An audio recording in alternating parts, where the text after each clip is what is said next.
maintenant, pour démarrer sur nos affaires. Donc, on est déjà arrivé en fait à la conclusion de cette 8e école d'été, qui, comme d'habitude, est passée trop rapidement. Comme d'habitude, dans laquelle on a pris énormément de plaisir. Alors, je ne veux pas employer des mots grandiloquents, mais j'ai envie de le dire quand même comme je le pense un peu. On prend plaisir, je trouve, à retrouver une forme d'humanité. Les capitalistes, ils veulent nous faire croire que la barbarie que génère ce système, ça serait normal. Bombarder des civils, bombarder des hôpitaux en Palestine, ils voudraient nous faire croire que c'est normal, c'est la fatalité, il n'y a pas d'autre choix. Se noyer en Méditerranée pour avoir fui la misère, les guerres, ils voudraient nous faire croire que c'est normal. Vivre l'exploitation quotidienne du travail qui use les corps ou les esprits, comme ça a été exprimé à cette tribune, notamment les femmes de chambre qui ont mené ce combat, ils voudraient nous faire croire que c'est normal. Eh bien, dans cette école d'été, le simple fait de dire que non, c'est pas normal, non, c'est pas une fatalité, eh bien moi je dis que c'est déjà retrouver une forme d'humanité.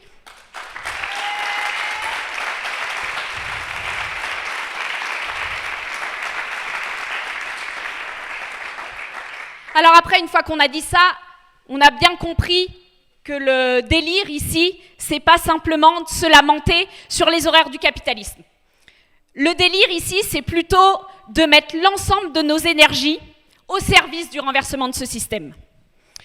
C'est bien évident, et ça aussi tout le monde l'aura compris, que c'est pas une chose facile. C'est pas l'objet du meeting de ce soir de développer quelles seraient l'ensemble des conditions, des exigences pour arriver à une révolution prolétarienne, mais on voulait développer un aspect de ces différentes exigences.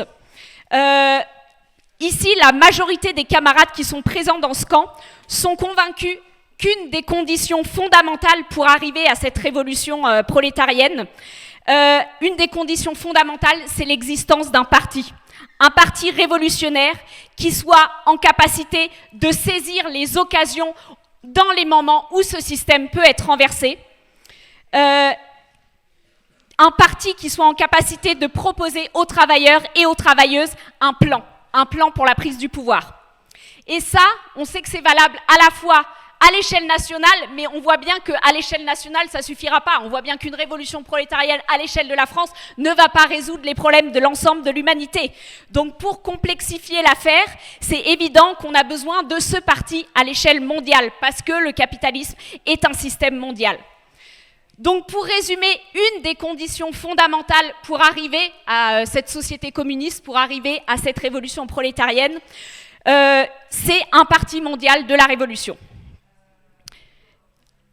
Alors on pourrait faire comme, je pense, de nombreux courants d'extrême gauche, voir le gouffre abyssal qui nous sépare de cet objectif, un parti mondial de la révolution, et la situation actuelle. Je crois que l'émergence de la TIR, donc la tendance pour une internationale révolutionnaire, celle qu'organise ce camp, elle vient en fait d'un raisonnement totalement inverse. Le raisonnement, c'est qu'on pense qu'on ne pourra pas construire une organisation révolutionnaire sérieuse dans nos propres pays en abandonnant cet objectif de la construction d'un parti mondial de la révolution, cet objectif stratégique. Et donc, la manière dont on a pris la question n'est pas de voir les obstacles pour aller vers cet objectif, mais au contraire d'essayer de voir les pas concrets pour aller dans ce sens. La TIR a toujours été pensée comme une tentative de faire un pas, une tentative de regrouper, de forger un outil pour tendre vers cet objectif. Le début de notre histoire commune, aux camarades donc, qui ont fondé cette tendance, je pense qu'une grande partie des camarades le savent, mais peut-être que les nouveaux camarades ne sont pas encore au courant de cette histoire. Mais donc le début de notre histoire commune est celle de militants de différentes sections du secrétariat unifié de la 4e internationale qui se sont retrouvés à mener des batailles politiques communes au sein de cette internationale. Les camarades de Grèce, de l'Ogdé Spartakos, qui ont notamment tenu face aux immenses pressions qui se sont exercées sur eux quand la majorité, la direction du secrétariat unifié de la 4e internationale soutenait Syriza, en théorisant notamment que l'arrivée au pouvoir de Tsipras pourrait être le début d'une rupture révolutionnaire. Ceux qui ont été aussi au début de la tire, c'était bien évidemment les camarades de l'État espagnol qui faisaient à l'époque partie d'Anticapitalistas, section espagnole de la 4e internationale, et qui se sont fait exclure de cette section pour avoir tout simplement refusé de se dissoudre dans Podemos. Des camarades de France qui ont mené une bataille politique dans le NPA pour que ce parti qu'on était en train de construire, ce nouveau parti, soit stratégiquement délimité, que ce parti se dote d'une stratégie révolutionnaire, d'un programme communiste.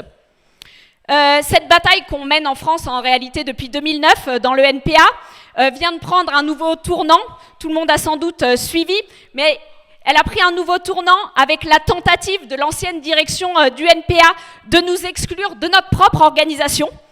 Pour mémoire, ces militants de cette ancienne direction du NPA ont fait le choix de quitter le 5e congrès du NPA pour tenter de se proclamer eux-mêmes le NPA, en cherchant à se débarrasser de la moitié de l'organisation, en voulant confisquer le nom du parti, le logo du parti, l'argent, les locaux, pour peut-être, avec l'illusion d'avoir enfin les mains libres pour mener toute politique d'alliance avec les réformistes.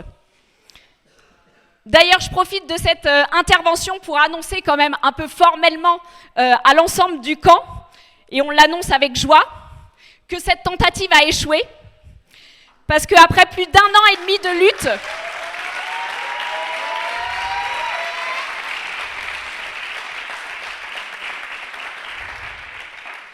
après plus d'1 an et demi de lutte politique et juridique, ils n'ont pas pu nous déposséder de ce qu'était notre parti. On a littéralement, en commun avec les camarades de l'Étincelle, arraché un accord qui reconnaît que nous sommes à égalité avec eux, dépositaires de ce parti. Nous nous appelons dorénavant NPA révolutionnaire et eux NPA anticapitaliste. Nous avons arraché un accord financier qui nous a permis de conserver un certain nombre de locaux.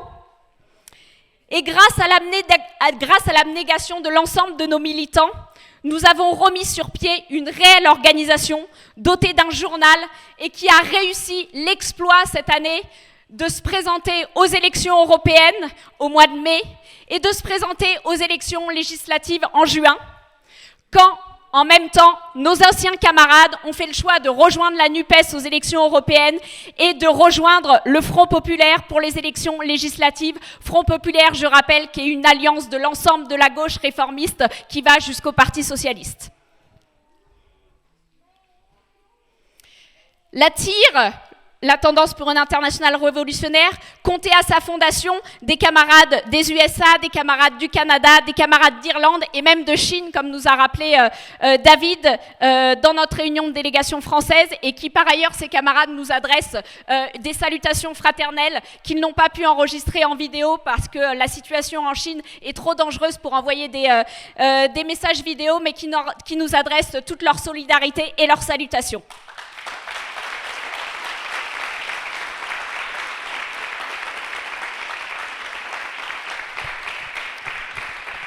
Alors si j'essaie de définir rapidement les socles et orientations pratiques qui caractérisent cette tire, ce que je citerai en premier, c'est l'actualité de la Révolution.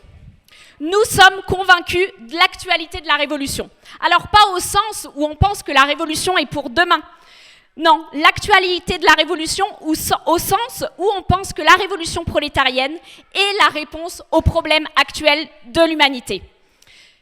Quand on réfléchit de manière sérieuse à ce que sont nos désaccords avec la direction du secrétariat unifié de la 4e internationale, je pense que l'idée de l'actualité de la Révolution est le point de départ de nos désaccords.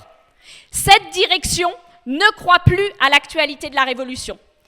Ils ont un raisonnement qui pense que le rapport de force est tellement défavorable entre les classes, tellement dégradé, que la conscience de classe a tellement reculé, que les tâches des révolutionnaires actuels n'est pas de préparer la révolution, cette tâche est laissée pour plus tard, mais que la tâche des révolutionnaires actuels est de reconstruire patiemment la conscience de classe.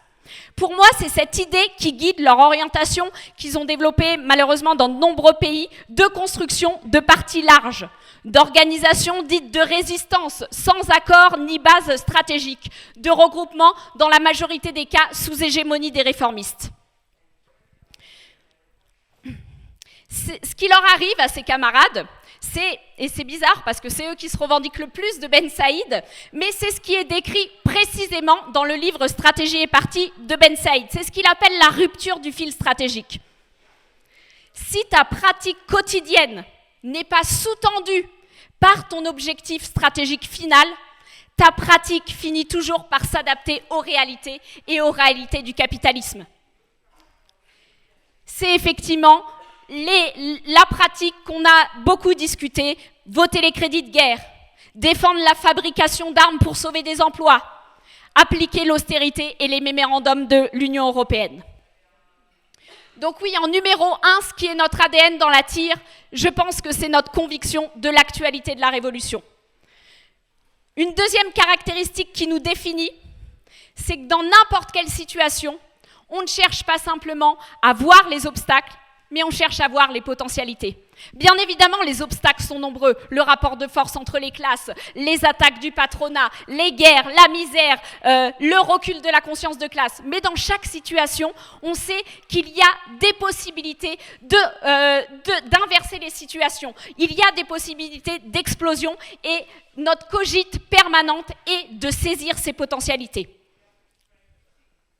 C'est à mon avis ce qui conduit une pratique, et on en a discuté souvent dans AER, mais une pratique militante qui cherche à prendre des initiatives, qui cherche à saisir les occasions avec, c'est pas moi qui vais le développer, mais je pense que c'est plutôt Ruben qui le développera, mais une conception d'un parti effectivement qui a besoin d'une implantation, qui a besoin de militants qui sont en capacité d'influencer quand il faut prendre des initiatives. Je citerai quand même une dernière chose de ce qui fait notre ADN. Nous ne sommes pas des commentateurs de l'histoire. Nous ne sommes pas un club de discussion. Et dès le départ, on l'a discuté ainsi. Le regroupement qui est constitué par la TIR était l'inverse d'un club de discussion, comme malheureusement le sont souvent les réunions du secrétariat unifié de la 4e internationale. Alors oui, et c'est ça qu'on veut dire ce soir à cette tribune, la TIR c'est un regroupement modeste, qu'on n'a aucune prétention. On a toujours conçu la TIR comme un outil, à la fois interne et externe de la 4e internationale. D'ailleurs, je l'annonce aussi, mais je pense que les camarades sont au courant, un congrès mondial se tiendra en février prochain, dans lequel, bien évidemment, on ira défendre nos orientations. Pas parce qu'on pense qu'aujourd'hui, on peut transformer ou faire changer ou prendre la direction du secrétariat unifié de la 4e internationale, mais parce que ce regroupement international est, mine de rien, un des regroupements les plus importants au monde. Quand il y a des réunions des comités internationaux, c'est parfois presque 80-90 pays qui sont regroupés dans une même salle et on pense que sans doute on doit avoir des similitudes d'intervention et en tout cas des gens qui peuvent effectivement partager un certain nombre de nos idées. Donc on participera à ce congrès mondial.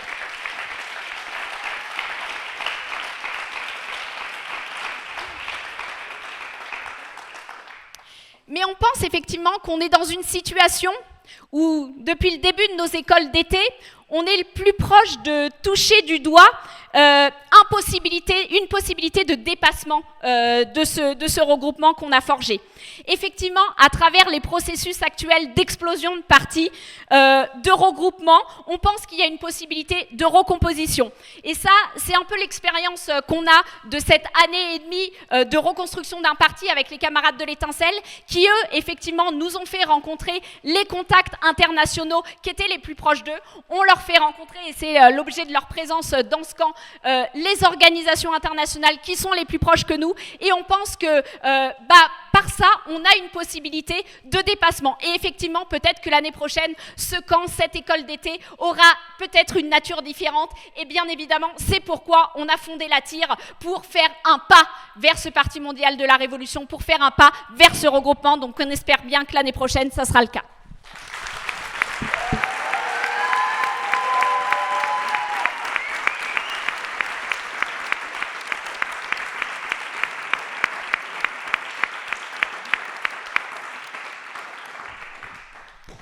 Y por último vamos a dar paso al compañero Rubén de Izar, que nos va a hablar sobre la importancia de la construcción del Partido Revolucionario.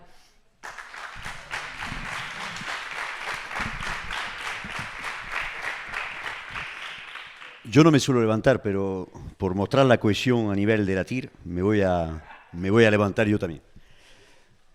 A ver, compañero y compañera, yo creo que a lo largo de esta semana ha quedado claro hacia dónde nos conduce este sistema capitalista. Lo hemos visto en numerosos talleres, en formaciones, una escalada bélica